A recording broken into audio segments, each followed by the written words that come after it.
Is Chaim your legal name, or is that just your Jewish name? Chaim is my legal and Jewish name. Uh-huh. Misha is just a nickname that I acquired when I was 15. Well, so you live in Minnesota. No, I live in New York. Okay. I grew up in Minnesota. I live in South Florida. I wasn't born Jewish. I converted to Judaism around 22 years ago. I don't know how you feel about discussing religion and God and with someone who's considered a heretic by many mainstream Orthodox rabbis, but Are you considered a heretic? at least by the YouTube Okay. guys. But I don't know if that is a compliment. I think last I checked, I already made their list of dishonorable rabbis. Yeah, me But too. Your Reuven said, I think he said that I'm worse than Hitler. So uh-huh. we Yeah, share we share a place of prominence apparently. yeah, he's big on hyperbole. I don't Fanatics think that he was typically being are. hyperbolic. Right, I'm sure he was He, being he serious. he did pretty clearly say that if it was legal, he would kill me. That's one area where I differ, not just with him, but with the bulk of Orthodox rabbis. I don't treat people outside of my religion by the ceremonial standards of my religion. Right? I mean, I would judge you on the basis of how ethical you are and not how holy you are. Breaking the Sabbath is an unholy act, but it's not an unethical act. Most rabbis nowadays make no distinction. I could relate to you like a human being. I mean, I separate the world between the ethical and the unethical, not between Jew and non-Jew or kosher Jew and unkosher Jew. But I think all that forces me to pay tribute to the book that has civilized humanity the most, and that's the Bible. How do you feel about that? Um, I feel like giving the Bible the credit for civilizing humanity is a little bit disingenuous. Mm-hmm. I think that the Bible, no question about it, is the most popular book ever printed. But we have civilized society not through the lessons of the Bible, but through the evolution of society, through the evolution of civilization. Mm-hmm. So as we've evolved as society, as Mm-hmm. civilized society, we start dismissing more and more of the ancient texts, Mm-hmm. and we start adopting more socially liberal or progressive policies, and Mm-hmm. over time we become more tolerant. Not the Bible, but in the antithesis of the teachings of the Bible. I was referring to a specific book. In terms of literary works, what book outside of the Bible would you say is close second or has surpassed the Bible in terms of the book that has civilized society? If you had to choose a book. If I had to choose a book, um, Plato's The Republic. For sure, Plato's Republic is ethical. I, as a religious person, would say that the Bible is more consistently ethical. For example, the Constitution of the United States doesn't quote Plato's Republic. Those who abolish slavery, those who continually fight against terror don't quote Plato's Republic. And I appreciate Plato, even Maimonides quoted Plato and Aristotle. For sure, that we can appreciate one and still acknowledge the other. It's not one or nothing. But you would say that Plato's Republic has played a bigger role in civilizing this world than the Bible? Yeah, I would. Okay. I think that you present the Bible being a reference point as if that somehow confers onto it some sort of ethical, you know, more ethical standard. But for me, I look at the Bible is presented as dogma, and Mm-hmm. the Bible is not really hasn't really been a choice for a long period of human history. It's more of an imposed authority, and its reproduction or reference in various, um, more modern works is not a matter of using it as a reference point of moral or ethical Yeah. standards. It's more of like referencing the dogma that was imposed on society. I could respect that. I would choose the Bible just because more people know of the Bible. The average person doesn't walk around quoting Plato's Republic. But I mean, heck, even the 12-step program is based off of the God of the Bible. There are drug addicts. There are Yeah, drug most addicts. Americans. Yeah, Oh, yeah, go ahead. There are drug addicts set free every day because of the Bible, not because of Plato's Republic. So at least, for sure, on the micro level, we can't quote Plato or Aristotle. Like we would have to quote what's known as poor man's philosophy. It changes lives for sure, like on a devotional level. In the macro, not just Plato, Greece and Jerusalem had a big part in civilizing the world. I for sure wouldn't deny Okay. it. I think Maimonides says that the reason that he can agree with Aristotelian thought is because it was originally given to Shlomo Melech. He asked for all the wisdom in the world. Supposedly God taught him what became known to us as Greek philosophy, but he forgot it. I'm not saying that I believe that, but it shows to what esteem our greatest philosopher in Judaism held Plato and Aristotle, and for sure their connection to Socrates. Yeah, absolutely. And so there's a couple of points I want to touch on there. It's interesting that you mentioned it as the poor man's philosophy, and I think that that's a valuable point to reiterate. I think that it is the poor man's philosophy in that it has been such a central tenet of reiteration throughout historical, our historical development. That still doesn't make it necessarily more ethical than any other text. In reality, most Americans don't know how many articles are in the Constitution or how long the Declaration of Independence is. Most Americans are not aware of like any quotes from these particular things, and yet we look at them as being a dogmatic element of the construction of our country. So the argument that because more people know it, therefore it's somehow more ethical doesn't make sense to me. So that's one thing. And then the next thing, Maimonides is a fascinating person to me. I've read a lot of Maimonides, and I've had a lot of respect for him growing up. I know that he was considered heretical on his own front. He pioneered so many different philosophies and moral ideologies that were so reforming of Judaism prior to him. And honestly, I sometimes wonder whether or not he himself was an atheist and just had to and lived in a time where that wasn't an acceptable premise. I don't think I said that the Bible necessarily is the most ethical book in society, but that it's the central book that has civilized humanity. So then, can you point to? So let me ask you to clarify. Mm-hmm. When you say the Sure. Bible, do you mean the 5 books, or do you mean like the entire Tanakh? Do you mean the Talmud? Do you mean like how far are we? Because I'm talking about the 5 books. I'm talking about the laws within the 5 books, not the narrative. Just the laws that gave man the assurance that, let's say, murder was wrong, not just because he felt it was wrong, but because a good God said it was wrong. It seems like it started to hold man accountable. Right? I'm not saying that. Go ahead. Can you point out a particular? I can point out, numerous laws that I find completely unethical in the Torah. I could also, by the way. Can you point out any laws that were unprecedented, like in civilized society? Because we have do not murder in most civil society. We have the Sumerians who had the Code of Hammurabi, and that says do not murder, or that says eye for an eye, that says do not rape, do not steal. Said that I could also find verses in the Bible, not that I necessarily think are unethical, but I just don't understand, right? I don't walk around saying that the Torah is flawless, like many fanatics out there. Perhaps it was common knowledge back then that murder was wrong. That we see that nowadays because it's easy to be a humanist and atheist nowadays because we're in some way standing on the shoulders of giants. In other words, I'm sure both of us has religious relatives going back 1, 2, 3 generations. We didn't really invent the wheel ethically.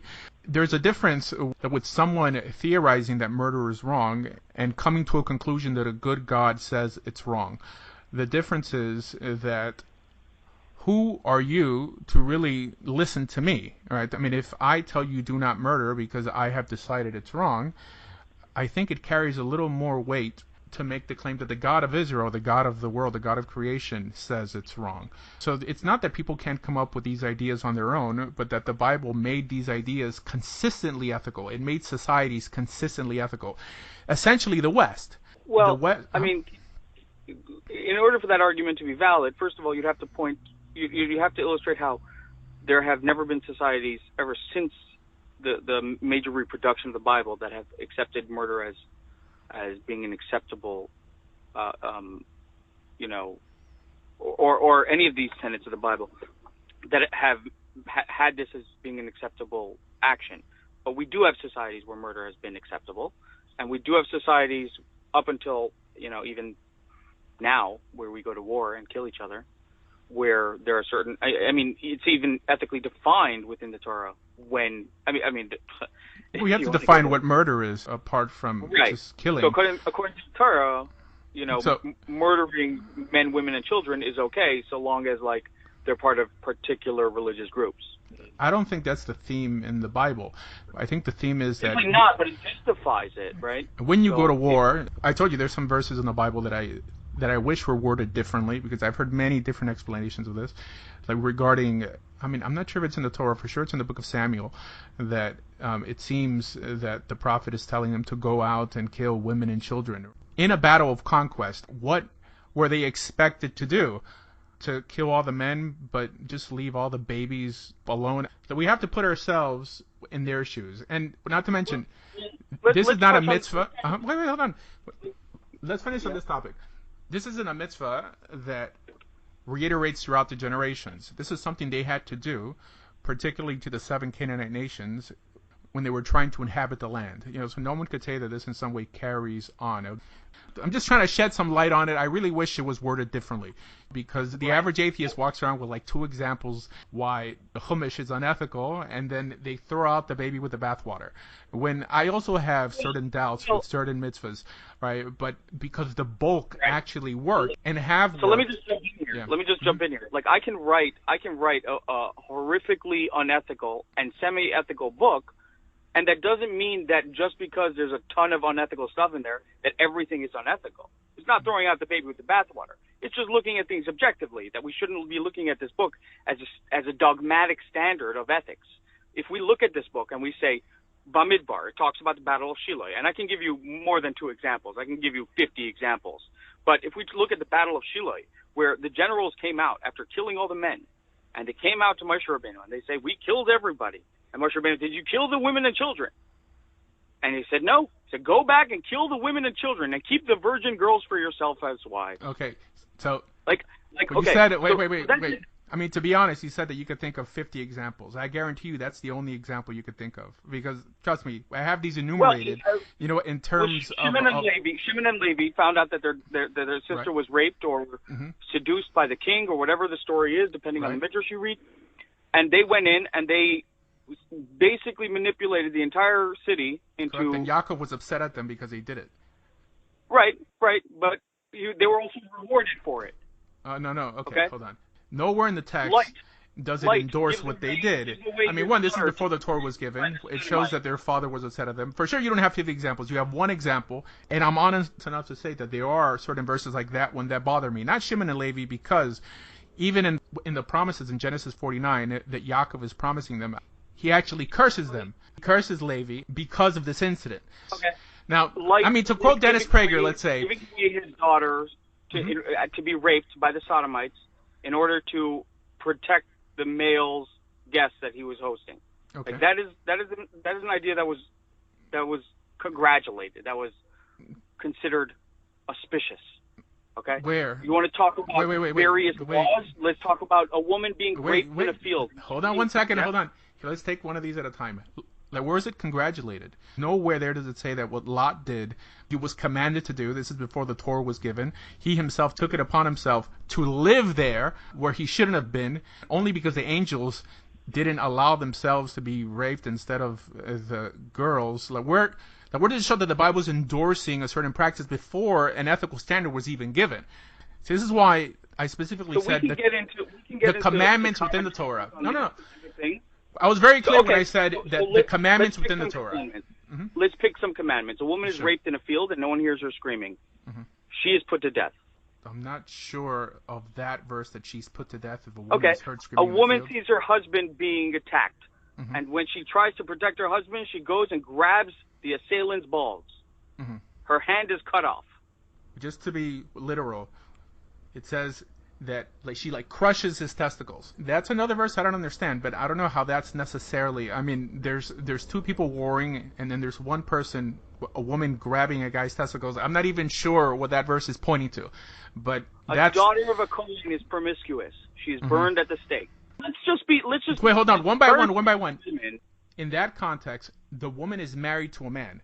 That's how everyone understands it. A part of how it's translated from the Christian Bible, that the woman, which is the daughter of the Cohen, is betrothed to a man.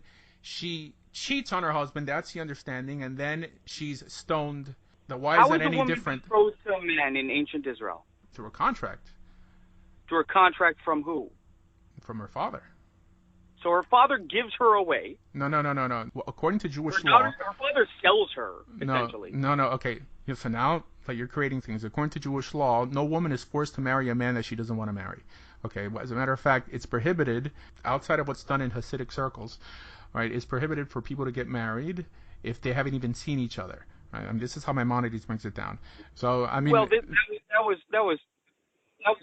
2,000 years after the Torah was written. Oh no, right. So it's your assumption to say that the father married the daughter off without her consent. Right? I mean, it just doesn't say that. It may be true, but it doesn't say that. Look at every civilization leading up to that point. Which civilization took the daughters? But the Bible doesn't say that.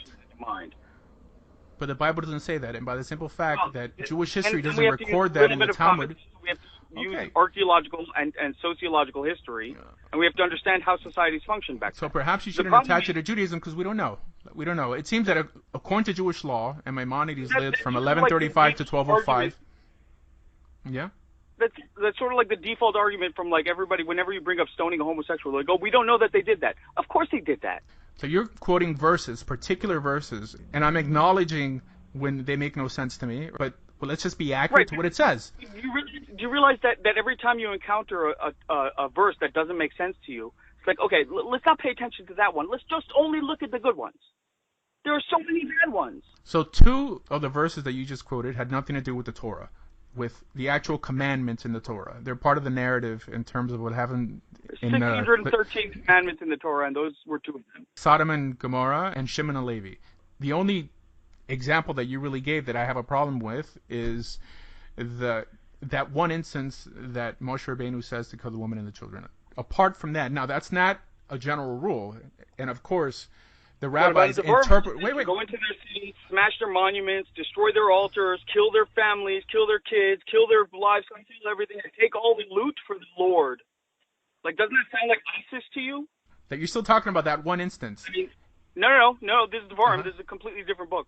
There's only one verse in the Chumash that it endorses with a particular tribe to go in and kill the women, the children, and all the men. There's only one verse.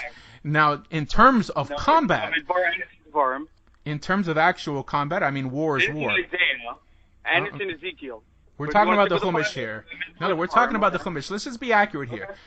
There's only one instance in the Chumash, and trust me, I mean, I'm very honest when it comes to verses I have a problem with. But I mean, verses that don't exist, there's only one that speak about killing the women and the children. In terms of destroying their altars and their thing, for sure, I mean, that's the nature of war. But to give credit to how Judaism actually functions, what Jewish law teaches that when besieging a city, you always have to leave the one side open for the people to retreat. And if they want to join you, then you accept them fully. This notion that we just walk around like a bunch of barbarians is not something reiterated throughout Jewish history. It shows that... Right, but that's not a concept that has evolved from the Torah or from Chumash. That's something that has evolved from social evolution. Why not? If the Chumash laid down justice, you think it's just as a rule to walk around during wartime killing anything that moves in another society, or perhaps it was an exception with one specific war. The Torah didn't. I mean, the Torah set down a lot of justice, but everything in the Torah is pretty much inspired from other civilizations that surrounded it. So, again, the Torah did a great job in laying down some ethical principles, but that doesn't mean that we need to codify the entire text and look at it dogmatically. Okay. We have to understand. We have to look at it objectively and think about, okay, let's assume that this is just like every other civilization that has created a narrative, developed this notion of a god, came up with creation stories, came up with other explanatory stories of the evolution of humankind, and developed a social construct within a dogmatic text that they have tried to enforce as being the law of the land. Now, if we look at it like that, the Torah makes a lot of sense. It looks like it was written by a lot of men who were trying to set a standard for a society. So they came up with a bunch of rules. Some of them were good, some of them were bad, and some of them have no relevance to us at this day and age. If we look at it like that, it's like, okay, you know what? It makes sense. These were primitive men. And when I say primitive, I don't mean like cave dwelling, although they were cave dwelling, some of them. But I mean primitive in the sense that writing was considered an art of the gods. And this was something I wanted to touch on. You said something previously. Oh, wait, hold on. Just let me respond to what you said before we move on to a different topic. Okay, so no one nowadays walks around quoting the Code of Hammurabi or the Book of the Dead. The Torah is more than just narrative. As a matter of fact, I don't even consider the narrative in the Torah as part of... I'm sorry? Sumerians were a lot more ethical than the Judeans and then the What's your proof for that? Well, they never. You know what? I'll retract that because I. Okay, no, it's fine. Because the Babylonian Sumerians conquered Israel, and then it's not really known what happened. I started off the discussion with the statement that I believe that the Bible has been the main book, the primary book that has civilized society, and this is something that we can prove. And I think that forces us to at least pay tribute to this book that, although not being perfect, it seems that it's the book that has remained consistently ethical and thus has civilized the world. Christianity came from the Torah, essentially, and I mean... But has Judaism been consistently ethical? Judaism? Well, I mean, Judaism is not necessarily Torah. Judaism as defined by the Torah. The Israelite culture and ideology. Would you say that has been consistently ethical? So whenever we talk about 25 years. A culture and a religion, that regarding how ethical it is, that we have to not compare it against utopia, but compare it against other cultures and other religions. With that fair comparison, then yes, it's head and shoulders above every other belief system. Well, why do we have to compare it to any other religion? You can take reality. Jainism has been objectively more ethical than Judaism, even to today. How influential has Jainism been? Regardless, irrelevant West? To the question. To the question. It's not irrelevant because I started saying that which book has been the most influential in making this world a civilized place, and you're bringing down Jainism. Let me ask you this: which book has been the most influential in creating death, terror, and destruction throughout human history? Das Kapital. I would say the Bible. Wow. So percentage-wise... It inspired the Crusades. It inspired the Inquisitions. It inspired the Holy Wars. It inspired the current jihadist Islamist wars. All of these came from the Bible. Okay, well, the Islamic wars that really came out of the Hadith and the Quran. All right? I mean, there's a lot of offshoots that claim to have biblical roots. Which came from where? Well, I wouldn't say the Quran came directly out of the Bible. I mean, it came out of Christianity, and for sure, but that doesn't mean that the Bible should take credit for every spin-off that claims to have its roots within it. But I would say that in the last 150 years, communism has been responsible for over 200 million murders in the name... Has that been communism or dogma?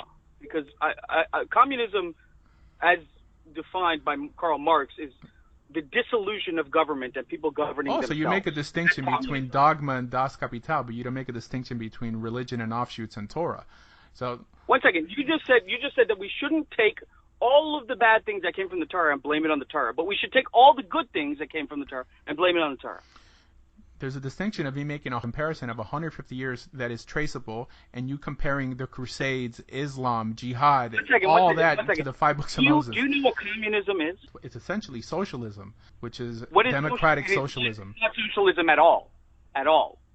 Communism. Socialism is a step towards communism. There's a scale that... Communism is the end goal. Socialism is the necessary step in order to get to communism. I'm not sure communism is a utopia where government doesn't exist. Right. Communism is this idea that people take care of people. There's communities. It's like a kibbutz on a global exactly scale. Right. That's communism. Communism doesn't exist outside an agrarian society, but that's not how it's understood nowadays unless you don't consider China to be communist. Communist ideology nowadays has its roots in Marx. It's mainly Stalinist. Stalin rose above the whole kibbutz system. No. Stalin was not a communist. Stalin was a dogmatist who killed people that disagreed with his ideas. Okay. Stalin took ideas. Stalin found out one of his crazy scientists told him that it'd be greater that the other scientists didn't know what they were talking about, and he could grow wheat in Siberia or corn in Siberia. And he killed every other scientist who disagreed with it. It's a non sequitur. I mean, clearly people on the left act irrationally, right? But the tenets of socialism / communism... That has to do with dogma. That has to do with my word is gold. And if you disagree with me, you're dead. That is not the notion of communism. That has nothing to do with communism. So this is why, like I mentioned, communism. You know, because dogmatic capitalism. I mentioned communism because it's just as much of a religion as Judaism is. So you're correct in calling it dogmatic. Because religion is dogmatic. Communism is not dogmatic by nature. You can make anything dogmatic. You can make baseball dogmatic. If the umpire in baseball says, whatever I say goes, and if you don't agree with me, I kill you, that doesn't mean baseball is a religion. That communism means one is an guy ideology. Treated baseball as a dogma. Okay. So communism is an ideology basically created to it's replace religion. Of society. Okay, whatever. I don't want to get bogged down on... But which attempts to give an answer for everything in society, just like religion does. Not really. No, it doesn't. Of course. I mean, what really communism just constructs. Have you read Karl Marx's works? For sure. Das Kapital I've read. Okay. I'm a student of World War II history, and I don't whitewash and you don't know what communism means? Social democracy, as it appears in Mein Kampf, which is what communism was known as, has its roots in Engels and Marx, and it was... No, social democracy is not an idea in Mein Kampf. What, have you read Mein Kampf? Yeah. Okay, but then you haven't read it, because he clearly says that what Jews were peddling, the reason he hated the Jews, he says, because they were the founders of social democracy. And he attributed Marx and Engels as both being Jewish and the founders of this movement. This is Mein Kampf 101. And this is why I don't whitewash the Jewish participation in the formation of communism, or what became known as communistic thought. Now, of course, every leftist is going to say that Pol Pot, Castro, the leaders of North Korea do not represent the communist ideal because... What does it have to do with left or right? I'm just very confused. What does that have to do with left or right? Because communists, from our perspective, are on the left, while people who claim to have biblical values, conservative values, are considered on the right. I mean, this is nothing new. Okay, but you can have biblical values and be on the left, but communism doesn't necessarily mean that there's no religion. Okay, so Marx was anti-religion. Yeah, sure. So it would be antithetical for like someone to claim to be a religious Jew and be on the left, or a religious Christian to be on the left, because their values would not align with their source text. Okay. Well, let's look at what communism ideally should be, right? Ideally, communism would be the dissolution of government and no governing authority establishing any sort of dogma, as did Stalin or Pol Pot or any of these other communist quote-unquote leaders who we tend to align with communism, but they don't really, like, nothing. Hey, listen. The problem with their ideologies was not the reason I mentioned communism is because you linked the Crusades what Jews do nowadays, radical Islam, back to the Torah. Now, if you want to take back that statement and say the Torah is the Torah and what Christians do... Okay. 1 second. Wait, hold on. You don't mix with communism. Just let me make my point. If you're going to make a distinction between the Crusaders and the Jihadists and what appears in Torah, then I'll make a distinction between a pure Marxist and Fidel Castro. Does it not say to kill people who disagree with the Torah? In any society, to disagree with... Where does Karl Marx say that? It says to kill people who violate the law. And the law is really the bedrock of our ethical system. Do you think... So where does it say in Karl Marx's... Are you against capital punishment? Communist Manifesto. Where does it say anything about murdering people? Are you against capital punishment? Just to make that clear. I'm on the fence. Uh-huh. So you don't think that no matter how grievous the crime, like someone should lose their life?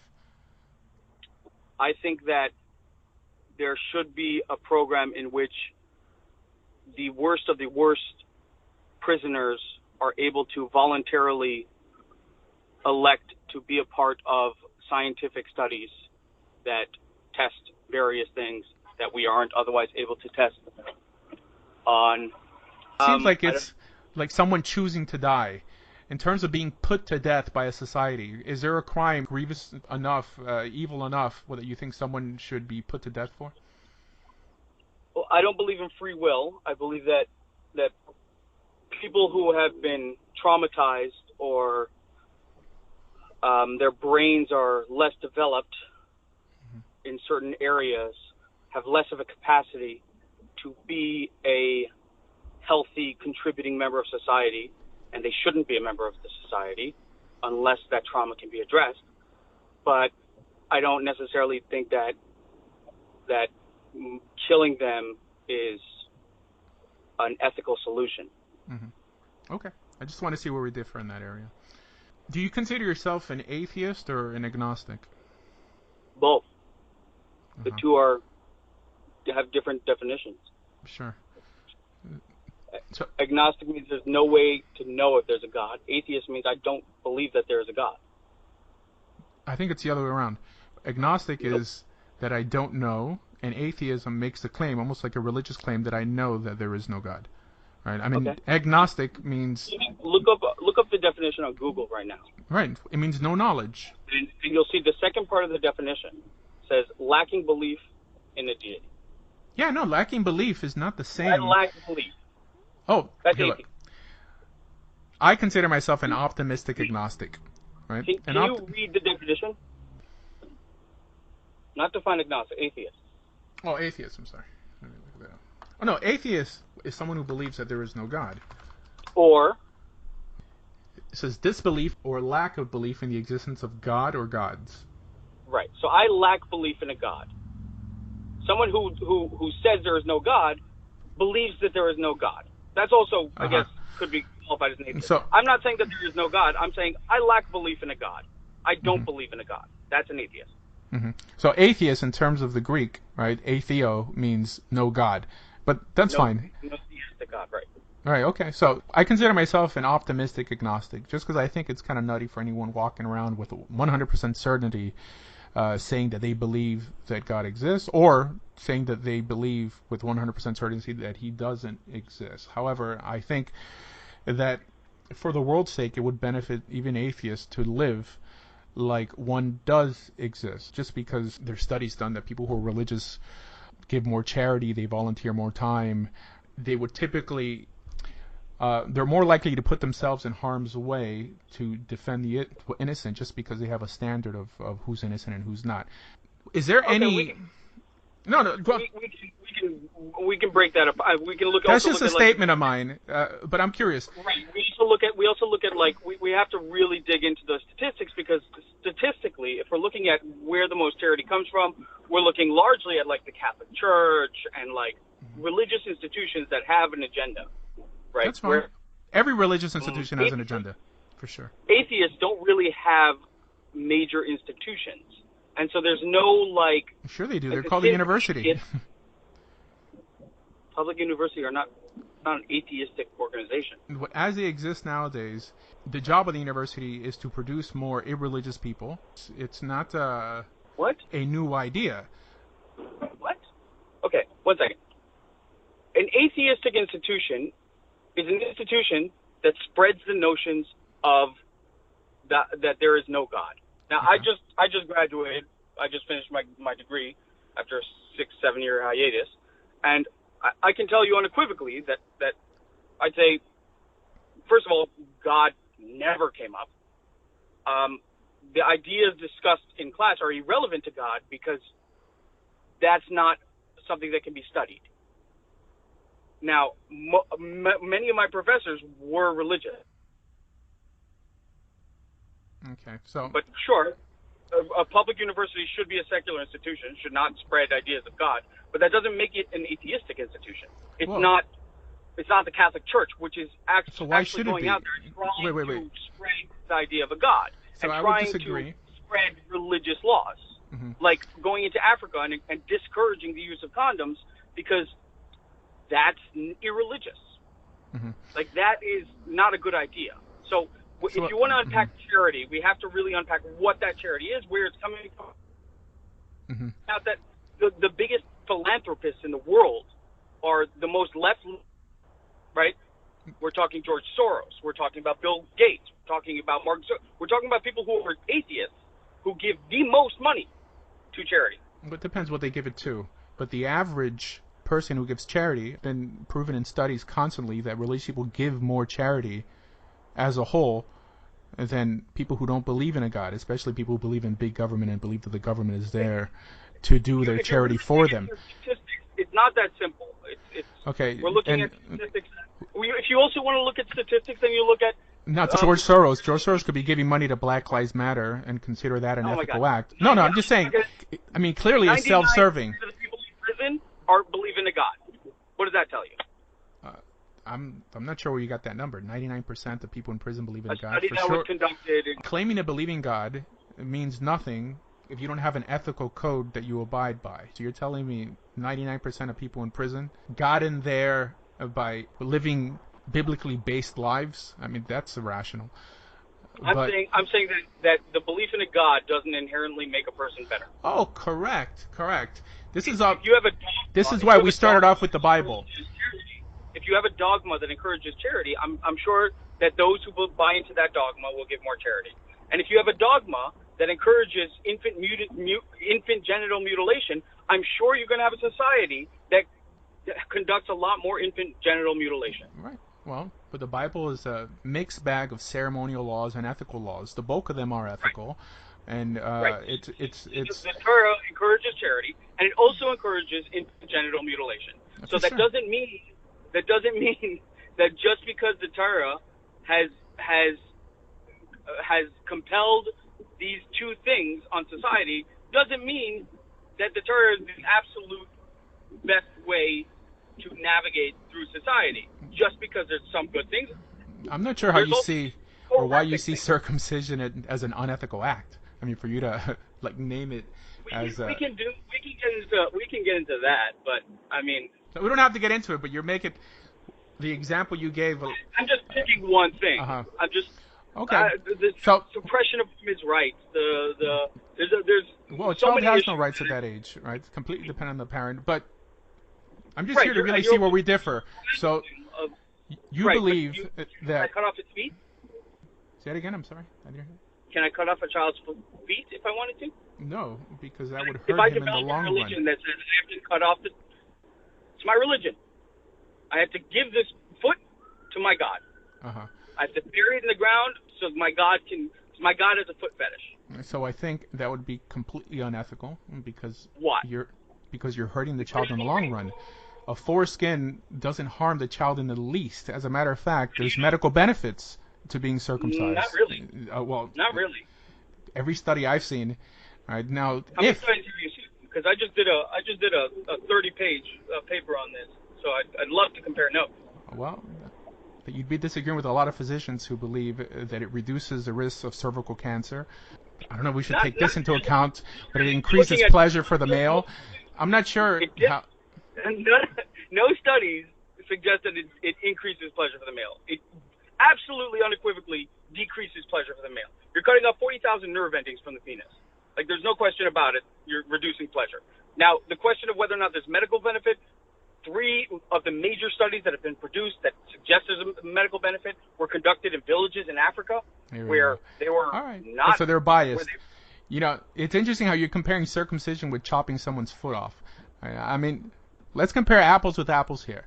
You're using circumcision or cutting off the foot to say that circumcision is an unethical act. Well, anyways. Okay, fine. But just to see where we differ, I don't want to get too far off. Like what you said that it's true that people would end up being more ethical if they bought into any dogmatic idea, but for some reason atheism, or any dogmatic idea that told them to do the right thing. No? That's not what you said? If we can come up with an idea, if you and I can come up with a religion right now, and pick the best ideas that we could conceive of, and also stick in there to murder your mother at 40 years old, that doesn't make the religion good just because it has a lot of good ideas. Well, just to be clear, what I'm saying? Well, the Bible doesn't say to murder your mother at 40 years old, correct? Right. I assume we're saying it for the recording. But right. Okay. I'm just giving an idea. Like, we can come up with an exceptionally ethical book, and then also stick in some horrific things that are not ethical at all. But that's not what I'm bringing to the table.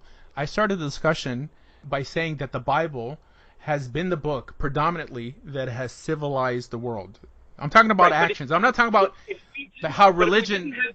If we didn't have Plato, if we didn't have the Republic, if we didn't have Socrates and Aristotle and thinkers like the Rambam and all these different people that really dissected the book and really deconstructed Plato's the Republic narrative. Is not based off the Bible. Most of the major philosophical ideas that we have from the major thinkers, whether it's Plato or Descartes or whoever you want to trace back to, most of their philosophy is not religious based. It's not Torah based. And most of their philosophy guided how we built civilization moving forward. So any of the ideas that we've looked at in the Torah and then summarily dismissed and said, that is not a good idea, let's not do that anymore, it didn't come from the Torah. It came from social, philosophical thinkers who looked at the Torah and said, you know what, this but I'm not likely discounting their efforts. Let's get rid of that stuff. I'm not discounting their efforts. However, you're discounting the efforts that the Torah has brought to the table, right? I'm saying that the Torah was presented with the idea of do not murder. It didn't succeed. Lots of people were murdered. It presented the idea of do not covet thy neighbor's wife. It didn't work. Everyone's coveting their neighbor's wife. Okay, hold on one second. So only because Torah creates law that tells you not to murder and not to covet, and people aren't holding enough to keep that standard, that means the Torah failed? No, I'm saying that the Torah has not been that influential when it comes to ethics, in as much as I'm willing to acknowledge philosophers, but you pay no tribute to the Torah. So it seems like there's something personal. I said that there are some good things in the Torah. There are also some horrible things. I don't think that the volume of good things in society were inspired from the Torah. Okay. We're talking about one specific source, right? That whether it's Das Kapital, Mein Kampf, the Torah, Plato, Aristotle's list of virtues, one source, I said that what we call the Torah has been the most influential book in making the world more civilized. One book. Why do you think quoted... Wait. No, hold on one second. You've quoted many different philosophers to make your case, to in some way compete against the Bible. If anything, you're paying tribute by saying that. Let's stick with Plato and the Republic. Let's stick with his construction of government, his construction The average of person is not familiar with Plato. The average person is not familiar with Aristotle. It's irrelevant. Most people are not familiar with the Constitution of the United States of America. That doesn't mean that it's not influential in creating a civil society in America. I'm not saying informing the United States. If Plato inspired Greek governments and Roman governments and Judean governments and governments inspired throughout the world by Plato's philosophy, irrelevant to the common person, then Plato had a larger and better effect on society than the Torah did. Just because the Torah is what did you call it? The poor man's philosophy? Right. That doesn't mean that it became better. that it created a better place, because those people didn't create society. Those people did not construct governments and build cities and build nations. That was done by governments. Okay, hold on. And governments were the best systems of governments. You're were talking all about inspired, government can all be traced back to the Republic. and nations. I said that the Bible has been the most influential book in civilizing this world. From the macro to the micro. That means individuals leaving a life of drugs, entering a 12-step program, do not pay tribute to Plato's Republic. They pay tribute to the Bible. Where do they pay tribute to the Bible? The 12-step program refers to the Bible, and it refers to the God of the Bible. I think One second. Where does it say the Bible? The word Bible doesn't appear there. But so it doesn't reference the Bible. No, it does reference the Bible, but it doesn't say the word Bible. Okay, the 12-step program was founded by Christians, but nowadays they took out the word God and inserted the word higher power. Fine, it's still referencing the same thing. It was essentially a system created by religious people, not philosophers or humanists. Okay. Now, I'm not discounting them. Your suggestion that every idea that a religious person has, even if it's to come up with an iPhone, therefore it's inspired by the Torah? That's ludicrous. No, that's not what I'm saying. I'm saying that it's the most So one second, the influential book. 12-step program pointed to higher power, and therefore it has what to do with the Torah? A higher power existed irrelevant to the Torah. The reason we Belief know... in a God existed, Okay. predated the belief in the Torah. Like, someone believing in God doesn't tell me anything about how ethical they are. If they claim to emulate a God who does good things, who claims to be different from every other God on the basis of how ethical he is, that tells me a lot. Hinduism is arguably older than the Torah, and they have yoga. Does that mean that Hinduism is now the best system because they have yoga? I don't think the source book of Hindus had a part in civilizing society as a whole, especially anything outside of India. I don't think Torah inspired the 12 steps. Okay. All right. Well, so we could disagree on that point. So if you want to say the Vedas, unless you want to say that the Vedas is responsible for inspiring yoga, which would be a better argument than saying that the Bible inspired the 12 steps, then we have to look at all of these contributions of different cultures and religions, independent of their belief system. So you're comparing yoga to the 12-step program or the laws in the Torah? I don't have. Sure. Why not? Yoga is objectively one of the best ways to heal trauma and to heal mind-body equilibrium issues. It's essentially an exercise. What does it have to do with people being civilized and fighting evil? What does 12 steps have to do with that? That has to do a lot. I mean, it gets people away from addiction, But why so can't we yoga? compare the two? Why are you so against comparing the two? No, you have to compare apples with apples. You're comparing apples and cupcakes here. There's nothing you can compare to anything else that is exactly the same, Usher. Let's be real. Everything can be compared in the nature that it contributes something to society and it's inspired by a distinct specific culture. Like, that's what I'm comparing. Well, you're making no distinction between... When I nitpick on, it's not exactly the same. Of course it's not exactly the same. Nothing is exactly the same. Okay. It at least has to be in the same category. So, is it in the category of the ethical? Or does the ethical even exist? Yoga is a healing thing. 12 steps is a healing thing. Same category. So, aspirin is just as ethical as a command to honor your parents or to burn the evil from amongst your midst, right? I mean, it's just as ethical. I mean, aspirin helps. 1 second. Can I compare aspirin to Tylenol? For sure. Okay, so I'm comparing yoga to the 12 steps. I'm not sure why you're sidetracking that to compare. I'm not comparing yoga to religion. Okay. If you want to view aspirin and yoga as analogous to the 12-step program, then I don't have anything to say on that topic anymore. I didn't bring up aspirin. Have you any therapeutic? Yoga? I'm sorry? Have you practiced yoga? I've never practiced yoga. Okay. I'd encourage you to look into it a little bit more. I'm not against it. I'm not against. I mean, I would like to try it. I'm sure. I doubt you. I'm sure you I don't know anybody who would be against yoga, but I'm saying that yoga is used as a form of traumatic healing in many different therapeutic sure. regimens these days. So running, especially in studies that are being reproduced for PTSD and for infant or childhood trauma and stuff like that. No, for sure. Yoga's Most therapists won't see someone unless they start like a workout regimen, right? Because it's for sure exercise helps people think clearer. I don't think that that's an accurate statement, but I don't think that that's what I'm saying at all. I think that what I'm saying is that yoga specifically, because it's so concentrated on breath work and so concentrated on giving your mind oxygen and your body oxygen and focusing your attention on self and focusing your attention on not thinking about traumatic things and breathing and really just being I'm not attacking it. I mean, it moment. sounds like a great thing. I'm saying that it is extremely healing and is a form of therapy. So as the 12 steps is. So I think it's a fair comparison. Okay. No But problem. I don't know why we're getting bogged down on that. No, I'm not. In the beginning of our conversation, I said that I consider myself an optimistic agnostic. That means there's times that I struggle with my faith. I've remained religious for the last 22 years.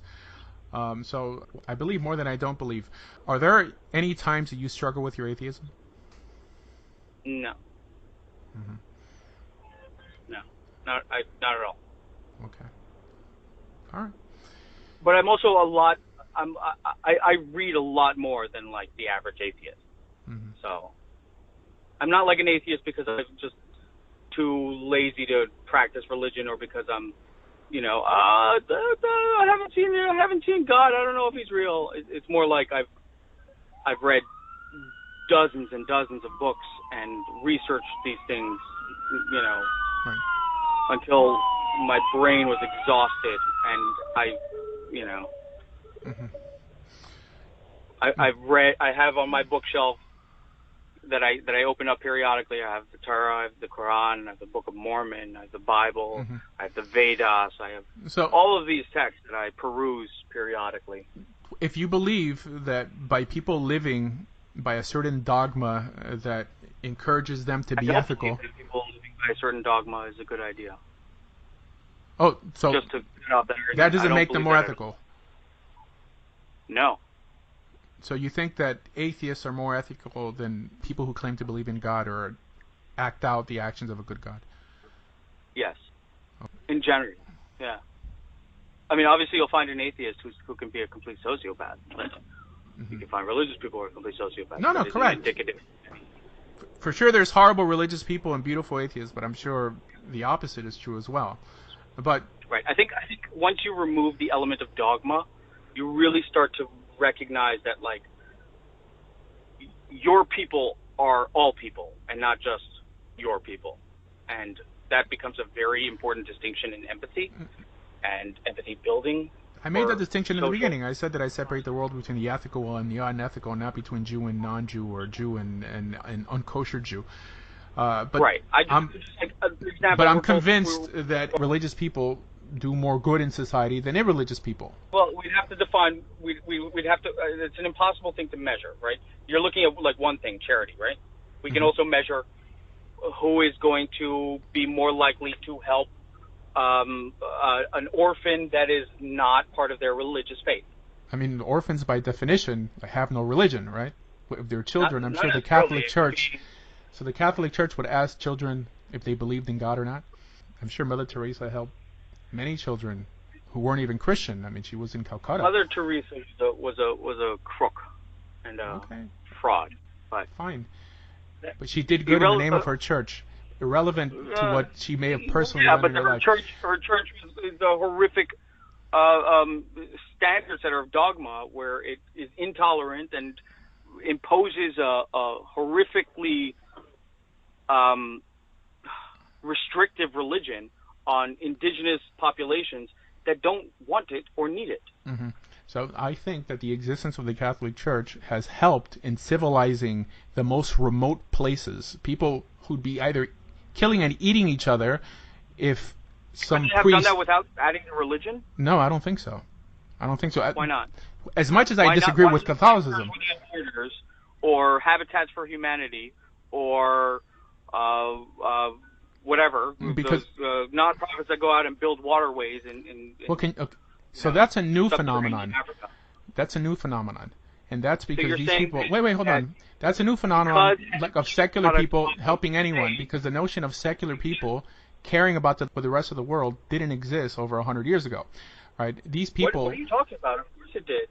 Atheistical people being charitable in the name of their atheism. Can you give me an example? Apart from Bill Gates or people who had religious parents? In the name of atheism, nobody does anything in the name of atheism. People do it in the name of altruism. People do it in the name of doing things because it's good to do. And 100 years ago, nowhere in the world was it acceptable to be an out-of-the-closet atheist. In fact, people were stoned for it 100 years ago. People were burned at the stake for it 100 years ago. People are still burned at the stake for it today. So you're saying that most philanthropists 100, 200 years ago were secret atheists? I have no idea. We weren't as educated. Well, you're making the claim that you didn't need Catholicism. I mean, for sure, if it would have been done in the name of Mormonism or Judaism, it still would have been a good thing. But we don't see. You didn't come up with this idea of a God and dogma and religion. So you have to give me an example. Do you believe that the Catholic religion is true? No.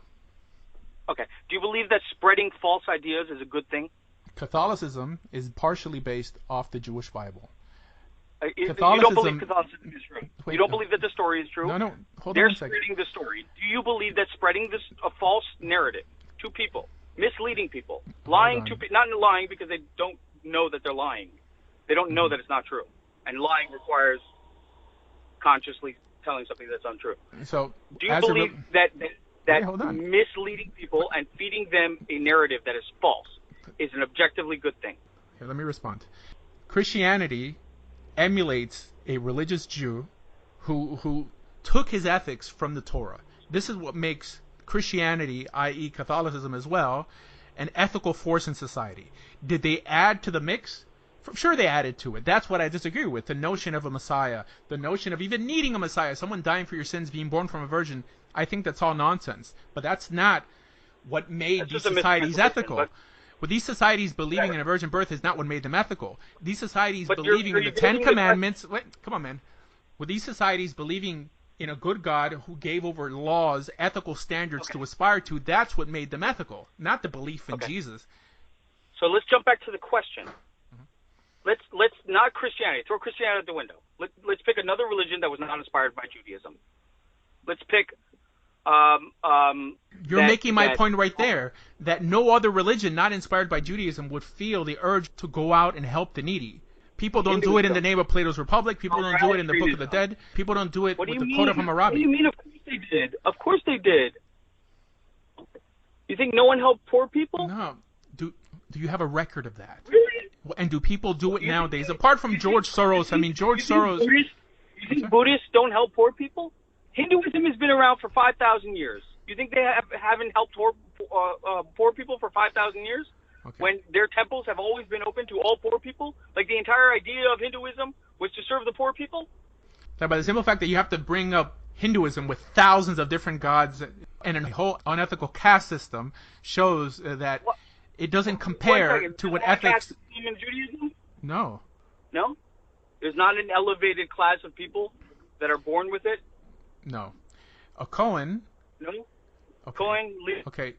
The office of a Cohen is special. They don't get the carbon. No. They don't get to eat from the carbon. They don't get the taxes. They don't get the money. No. Okay, hold on. Kohanim... Is that not a tax system? No. The office of a Cohen is special. No. Just let me explain. The office of a Cohen is special, but a Cohen who's an Amar Aretz is on the bottom of the barrel. This is clear in Jewish law. That's relevant to that. You're trying to pick one thing out of Hinduism and say, oh, because the caste system in Hinduism and say, oh, look, it's not ethical. You're picking one thing and throwing out the rest with the bathwater. I'm making a comparison here. The caste You're system, doing exactly what you said I shouldn't be doing. So let me respond. The caste system in Hinduism makes you intrinsically special, inherently special, while Cohen, who's unbecoming of the title gets tossed in the bottom of the barrel. But this is a given. So you're not comparing apples and apples here. There's no way. Well, it doesn't. That doesn't mean that it's not a caste system. Just because it's not exactly the same caste system, Usher, doesn't mean that it's not a caste system. They're both caste systems. There's two different democracies in here and in Israel. Different democracies. So one is It doesn't ethical, mean that you can't compare and contrast and one them. is unethical. What? Okay. All right. You don't think the Hindu caste Depending on system who is you talk unethical? to in Hinduism, I honestly don't know enough about the Hindu caste system. Okay. But I look at it as unethical. I'm sure I can find a million Hindu religious, whatever the term is, it's not escaping me right now, that find it ethical. I'm sure that they can make the case, just as you can make the case that certain things in Judaism are ethical that I don't think are ethical. Well, the comparison of the Kohanim clearly doesn't fit. Just because outside of eating karbanos and just having a job to do, I don't know how that's analogous to the Hindu caste system, where that you can't elevate yourself. It's not analogous to the Hindu caste system. It is a caste system. Oh, there are offices in place for sure. There's groups. I mean, there's Levium, but there's Shvatim also. How is that? So there's a caste system. Is that a caste system? Not necessarily. It refers to inherent superiority, that people are intrinsically superior to someone else. It doesn't work like that in Judaism. But a Kohen isn't superior to. Huh? What do you mean? Of course they are. They're holier. That you're not born holy. That you become holy. A Kohen is born holy. Hold on. Automatically. No, absolutely a Levite not. is born holy. No. And Okay. they have benefits to them being born into that caste. By holy, if you mean it with a specific role to play, for sure. If you mean closer to God, according to the Torah, are considered holier. Yeah, but it doesn't say that. Kohanim are not intrinsically holier than Israelites. Then yes, nowadays the average Kohen, they make no distinction. Like if someone's like Mechalel Shabbat or like if they're even true Kohanim, if their last name is Cohen, right? But according to the Torah, what the Torah does. If you talk about who gets the offerings, who gets to eat from the offering, who gets the good food, who gets the good. Because they work in the temple, and they're the ones who offer on top of the Mizbeach. That has nothing to do with them being intrinsically special. And that's not all Kohanim, by the way. I mean, if you're going to deny, I'm surprised that you're arguing this, honestly. Of course I'm arguing it because it sounds unethical the way you say it. Kohanim are not holier. That people are born holier than something. If you happen to be born in a certain family, you're allowed to serve in the temple. That's how it was set up. Not that you're born holier than anybody else. Okay? It's a responsibility that you can opt out from. So how is that not a caste system? It's not a caste system compared to the Hindu caste system. Yes, there's a separation in it. How much do you know about the Hindu caste system? Probably a little more than you do. Okay, so tell me about it. It's really what gave birth to Islam in that part of the world, because people couldn't elevate their status in society. Some people were destined to be deplorable. Okay, so let's look at the top of the chain. There's the Brahmins. The Brahmins are the priests and teachers. Okay. Okay. Then there's the Kshatriyas, which are the warriors and the rulers. It's sounding vaguely familiar. The Vaishyas, the farmers, traders, and merchants. How is that familiar? What do you mean? Who are the teachers? Who are the religious guides, the religious rulers in ancient Israel? So nowhere in Torah does it say that Kohanim are the teachers of the society. That's something that. Let me rephrase. Who are the ones who are responsible for the religious well-being of the community? Oh, Kohanim. Kohanim who choose to be. So they would be comparable to the Brahmins. No, and because the Brahmins, you don't have to act as a Brahmin, but you're born into it. That's what I mean. I don't understand why we're arguing over this. Right. No, I'm just saying that if you're unactive as a Kohen, if you're not even religious, that doesn't mean that you're special. Okay, but a Brahmin. Okay, that's not what I'm arguing. Okay, so we have a caste system, whatever. Now, irrelevant to that, do you think that Hinduism spreading this information as dogma, and now there's extremist Hindus that function like the Taliban, and they go around enforcing religious law based off of their religious text that you think is utterly false, Do you think that's good? Do you think it's good to spread false narratives as a means to control society? Let's say the Torah is true. So you're giving an example of something that hasn't happened. I mean, I'm not familiar with the ideology of the Tamil Tigers or what group of Hindus. I never heard of a Hindu missionary going to some indigenous tribe and trying to make them more ethical. You're saying this. That's not. You're missing my point. I'm asking. This is a response to what the Catholic Church was doing, and I said that what makes the Catholic Church ethical is that it bases itself essentially from the Torah because it follows someone who emulated the Torah. It doesn't matter that we go around spreading that Jesus is the Son of God, right? And that Jesus said that you need to follow Christianity and you need to worship Jesus as God. Completely trivial. That's okay with you. That's okay with you, so long as the original thing. What? As long as it makes them ethical. So you don't care about lying. So it's not. You don't care about lying to people. I wouldn't teach Catholicism because I don't believe. Do you support lying to people in order to encourage them to be good? I would not lie to people to encourage them to be good. Okay, so you. Okay, wait, hold on. So you just said that the Catholics aren't lying because. No, so you have to be accurate. Well, you said that you don't accuse Catholics of lying because they don't know any better. They're offering their whitewashed form of Judaism in a humanitarian... It's not Judaism. Okay. They're offering their religion with the attempt to be more Christ-like. So Christ-like to them means to emulate a Jew who kept Torah. This I should view as a bad thing when it's helped societies flourish when otherwise they'd be eating each other. Do you support the Crusades? I don't know enough about the Crusades in terms of trying to liberate the Holy Land from Muslims. I think they both had good claims. Do you support the Inquisition? The Spanish Inquisition? No. Okay. No. So the Spanish Inquisition was trying to spread Christianity. Not necessarily. They were trying to spread their religion. The Spanish Inquisition was set up. They were trying to spread false narratives, and if you didn't accept the false narrative, you were put to death. No. The Spanish Inquisition was set up to flush out false Christians, people who claimed to be Christian, but while they were secretly Muslim or Jewish. Right. Well, I mean, okay.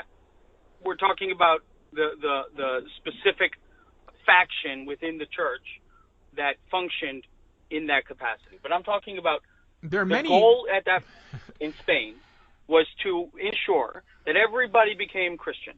Everybody was Christian. I think reasonable people, and I'm sure there's many reasonable atheists who would acknowledge that Christianity has had a role to play, an ethical role to play in shaping the world we have today. You cease to acknowledge that, or you fail to acknowledge that. I'm sorry? I'm not acknowledging that. You haven't asked me that. No, that's what I said. I'm not disagreeing with that. I'm not disagreeing that Christianity has contributed in certain ways positively. I'm saying it could have been done without the religion. But it wasn't done without the religion. That's the thing. But it's being done now without the religion. Bill Gates is doing more good for the world than the Catholic Church could dream of. You think so? I don't think Bill Gates is spreading ethics and morality. I mean, he may be donating large amounts of money. I don't think the Catholic Church is spreading ethics and morality.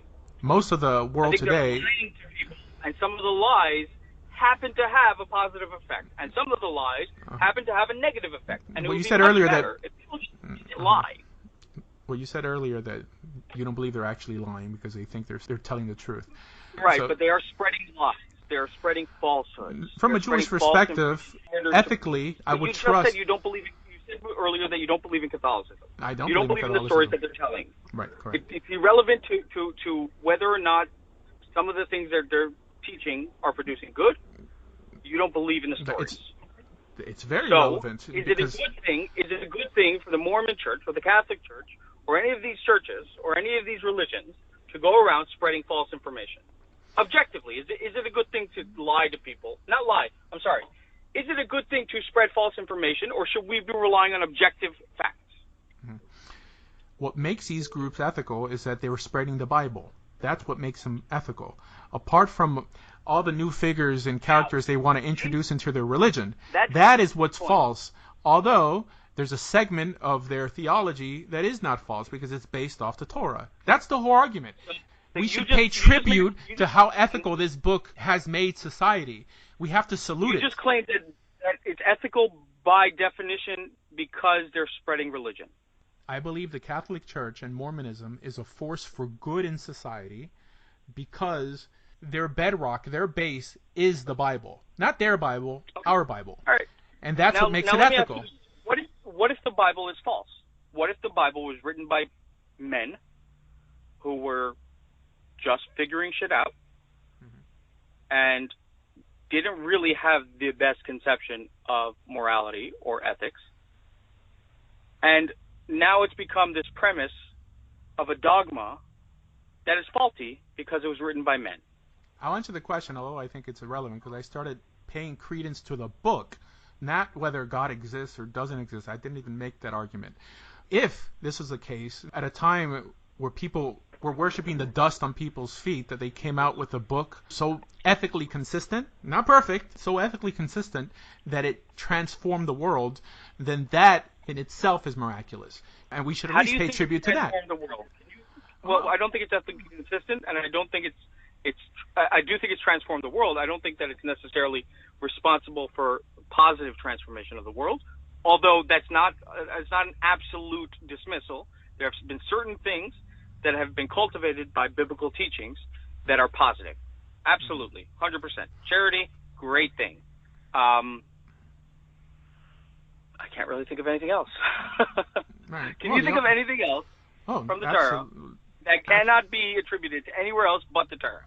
I could think of many things that haven't. Let's pick one. That has not been attributed to any other movement but biblically based movements, like the urge of going out and policing the world in the name of goodness. We have a standard of goodness, and I think this is one trait that the United States emulates perfectly. Where do you see that in the Torah? What the Torah says, to burn the evil from amongst your midst. It says, do not stand idly by the blood of your neighbor. It says to take care of the widow, the orphan, the stranger. How do they define evil? Evil is anyone who actively fights against the dissemination of biblical values. Clearly. Well, once again, how do you define ethical value? Because what you're not saying here is that the Torah actually calls for the destruction of evil as defined as those that don't accept that God, the Jewish God, and those that worship other gods. So essentially, the Torah is calling for the destruction of Hinduism, the destruction of Zoroastrianism, the destruction of Jainism, the destruction of all the religions that worship other gods, and dismiss Yahweh, or Adonai, or whatever you want to call him. Mm-hmm. That's evil. So that's what you're saying. That's not what it says necessarily. It made an exception with the 7 Canaanite nations because they were trying to conquer the land. There's no commandment in the Torah for Jews to go around killing people who worship other gods. That's Islam. Where do you think Islam gets it from? Islam gets it predominantly from the Hadith and the Quran because there's no law in Judaism that compels a Jew to go out into the world. Where's the Hadith and Quran? Where's the Quran inspired by? Read the Quran. It's straight up Arabic thought. From the Torah. Okay, wait, hold on. Those portions of the Quran are not inspired from the Torah. Okay, now... What? They're directly derived from the Torah. They're almost copied word for word from the Torah. There are portions in the Quran that are derived from the Torah, but some goal of trying to convert the world to Islam or die is not a Torah ideal. I mean, it doesn't... If you do not obey the Lord your God and observe to fulfill all his commandments and statutes which I am commanding you this day, and all these curses will come upon you and overtake you. You shall be cursed in the city, you shall be cursed in the field. Cursed will be your food and your kneading bowl. In the land of Israel. In the land of Israel. And if you don't want to be part of any of those curses, leave the land. That's it. I mean, it's all dependent on you living in the land of Israel. So this is why a reasonable person could acknowledge the Torah as a force for good. Now, for sure, we can disagree on certain commandments. If I accept a book because it's at least 98% ethical, and there's 2% I have a problem with, I'm going to throw it all away? You just use a horrific passage that calls for the murdering of anybody who doesn't accept God as their God as the justification or as the inspiration for the United Nations. What passage is that? In the United Nations, it says the verse from Isaiah? Where does it say to remove evil from your midst? That's in the Torah. I'm not sure what your question is. Like, who is it referenced to? I mean, people who behave in an evil manner. Who is it specifically referencing to? You want me to read it? Yeah, read it. I'll read it. We're looking at Devarim, Perek Yud Zayin. It doesn't say exactly who it's referencing to, but it appears in Parshat Shoftim. Right after, it lays down the instruction that by disagreeing with this court, you'd be disagreeing with God. That means that anyone who fails to heed the instructions of this court shall be killed. Then it says, you shall burn the evil from amongst your midst. That means the lawless are those you have to kill. So regardless, it's anyone who doesn't obey the law of God. Are you in Perek Yud Zayin? Well, I'm quoting this from memory, but yes, it's in chapter 17, right? Mm-hmm. Where it says, if there will be found among you within one of your cities, which the Lord your God is giving you, a man or a woman who does evil in the eyes of the Lord your God to transgress his covenant, and who will go and worship other gods and prostrate himself before them, or to the sun, the moon, or any of the hosts of heavens, which I have not commanded, and it will be told to you, and you will hear it and investigate thoroughly, and behold, the matter coincides, abomination has been perpetrated in Israel. You shall bring out that man or the woman who has committed this evil thing to your cities, the man or the woman, and you shall pelt them with stones, and they shall die. So if anybody from the religion goes and worships another god, goes and leaves the religion, they need to be put to death. That is removing the evil from amongst you. That's where you get the notion that we should spread good through the United Nations? How, Usher? There's clearly a death penalty attached to worshiping idols in the land of Israel. Before they enter that land, they agree to and live. Get to worship idols. No, right? Yeah. Okay. I mean, this is nothing new. There's no obligation for a Jew to walk outside the borders of Israel and kill an idolater. Now, any Israelite could choose to opt out to reside in the land. That means you're saying that someone who takes upon this prohibition and basically lies to the court, which shouldn't be put to death, if they knew that was a prerequisite in living in the land, just don't live in the land. We're not saying this is for I asked you to pick a quote or pick an idea that came from the Torah that's a good thing. And you gave me the spreading good throughout the world. And I asked you, where did you get that inspiration from the Torah? And you presented a pasuk that has absolutely nothing to do with that. Of course it does. Where do you see that? Find the pasuk and show me. The statement alone is to burn the evil from amongst your midst. It's not saying only these people deserve to die. Anyone who's evil... Where do you see go out and spread goodness? No. It doesn't say that. It says kill the people who don't agree with you. You asked me to give a verse or verses that encourages people to do good on this planet. Okay, on this planet. And if you're a Jew... Wait, hold on one second. Worship no. God is good? Okay. This is a false comparison. False comparison to what? The Bible has encouraged Jews, has encouraged Muslims, has encouraged Christians to do good even outside of the land of Israel. Okay? From what? From where? From which text? From which passage? Where do you see that? But that passage encourages murdering people who don't agree with you. That passage makes a statement that all It was only when we walked away from that evil, where we started murdering people, and then we started doing good. It was only once we got rid of the Torah, got rid of that commandment, that we started doing good. So if you want to say it was an inspiration, it was a negative inspiration. It made us realize how fucking horrible, I'm sorry, our religions have made us, that we're just murdering people, like what ISIS is doing. What ISIS is doing is exactly in line with the Torah. Okay. Exactly in line with the Torah.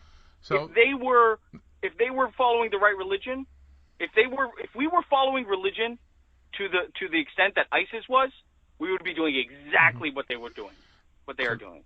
This is why you feel that every murderer should be allowed to live. Any individual, no matter how disgusting the crime, should not be put to death. So this is why you have a problem with that verse, that the evil should be eradicated, or to burn the evil from amongst your midst, because you don't think anyone... Never even thought about that, but no, that's not why. Oh. I honestly don't think that it achieves any good. It might make a few people feel better, but like from an objective sociological standpoint, it doesn't do anything good except. So that's your opinion. It has nothing to do with what verse appears before it. The statement the Torah is saying is that everyone should feel an obligation to eradicate evil from their midst. That's it. Right. And you're saying that in itself is unethical. How is that an inspiration to spread good?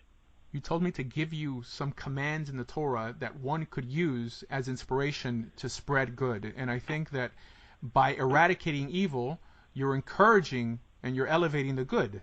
but I guess you disagree with But that. how are you defining evil? Because it's very important that you understand that we specify So we what have the different Torah means by definitions of evil. You define evil as anything that you disagree with. And as a biblically based person, What does the my Torah ethics say? come from the Bible. What does the Torah say, though? Who is considered evil? The Torah gives many examples of who is considered evil. In that verse, In this particular instance, it's talking about people worshiping idols. But there's many Right. things that God calls a toeva. Are you trying to say that the Torah only calls this evil? no. And I Okay, haven't said that. all right. I've very All right. specifically said that the So there's no Torah point has of just bringing inspired this verse and saying that good. the Torah only refers to idolatry as evil. You agree with this verse. Now, I think... But this verse is specifically talking about idolatry. If we derived from it a different translation than exactly what it says, that's not the Torah inspiring good. That's us socially evolving and saying, you know what? Let's not apply this to idolaters anymore. Let's apply this to child molesters. Or, well, Okay. we didn't do that for thousands of years. Let's apply this to... So it's not about who it's being applied to. I don't know. You said to give some verses that encourages people to do good from the Bible. Verses from the Bible that encourages people to do good. That's one verse. This verse didn't encourage No. people to do good. Of course it did. They felt How? an obligation not to walk idly by while evil is performed. That itself wouldn't encourage someone to fight evil, well, assuming that they What? believe that God made Where? that statement. Where does it come from? You gave me an example. You have to understand that the idea that child molestation is bad did not come from the Torah, right? So the idea that we should remove evil from the midst, and that evil includes child molesters, that didn't come from the Torah. The only thing that came from the Torah You're getting off was topic here. removing evil from your midst, and evil is defined as someone who worships gods other than No, yours. that's not how it's That's what is defined. defined in Torah. That's Anything one else, example. any extrapolation from that, Usher, any extrapolation from that is inspired from other sources. So you're saying that the Bible only considers evil the worshiping of idols. From that verse, yes. That's a statement that's being made, that we have an obligation to eradicate the evil from amongst our midst. And this is an example that it's giving. That doesn't mean that this obligation doesn't apply if you see someone trying to murder somebody else, or like if you see someone trying to poison. If a 25-year-old raped a 3-year-old, The obligation still applies. I mean, forget about rape. The laws of rape are not elucidated in the Torah. I wish it appeared more clearly, which is why I think you're mentioning it. But there are many unethical acts that the Torah requires right, one. but the Torah tends to focus on things that I would assume that you would suggest is not unethical today. Like where it says, stone the rebellious son. Mm-hmm. All of the men shall pelt him to death with stones, and he shall die. So you shall clear out the evil from among you, and all Israel will listen in fear. Like There's many I different really hope that examples you for don't evil. think we should. I really hope that you don't think today that is an ethical thing to stone the rebellious son. You're hopping from topic to topic here. Well, you asked me to show you some verses in the I'm Torah showing a different quote. that encourages I'm people. showing a quote that says remove the evil from him. Okay, if you want to do a biblical inquiry on verses and what they mean is one thing. You told me what verse would a Catholic or anyone use nowadays to do good from the Bible, and I gave you those verses. Now, contextually, So let me explain something to you. You are taking the word evil and you are applying it with modern terminology. You are applying it with modern subjective definitions. That's so not you your are not question. taking Okay. evil as defined by the Bible. You are taking evil as defined by later inspirations. You are taking evil not in the rebellious son, not in the idolater. You don't call those people evil now. You're not taking the you're making this biblical personal now. You started with Catholics I'm doing saying, good find me in the one name of the Bible. specific- What does that have to do with biblical standards of what they considered evil back then and now? You were talking about nowadays or 100 years ago and missionaries making indigenous people behave better to their neighbors. Now, what does that have to do with contextually what the Hebrew meant here? And there is no correlation.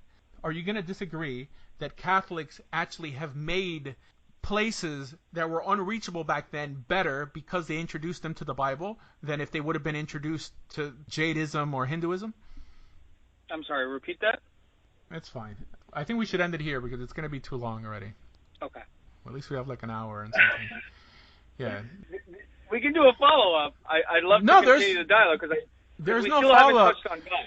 My whole argument wasn't to convince you that God exists. I just wanted to see if you would pay tribute to how far the Bible has got us and how it's the predominant ethical force in shaping the world. That's my whole discussion. Okay. So and that's where we differ. Yeah. I think it has been extensively negative force in the world, and the good that is pointed to that comes from the Bible is really just taking a minute part of it and then applying inspiration from other sources like Plato's Republic or or whatever philosophical thinkers that inspired positive things, and say, oh, look, let's apply this subjective interpretation to the Bible because now we know more, and now we can point to the Bible as being the inspiration for this when it was really something else, and we just took a quote from the Bible to apply to that. Right. So, as my conclusion, I think that for sure that has been true for some people, but being that the average person is not familiar with Plato or Aristotle, and the world is made up of individuals, the average person who does good in this world, or the bulk of the people who do good in this world, statistically are people who claim to have a moral code, for sure in the West, would in some way lead you back to the Bible. And this is why I think that we should pay tribute, salute the efforts that this book has produced. That's it. That's there are definitely a lot more religious people in the world. There's no point in responding. It's a conclusion. Spread by a sword and by blood and violence. Oh, wait, hold on. And there are inevitably people. This discussion is never going to end. Like if you're just going to keep on adding. Well,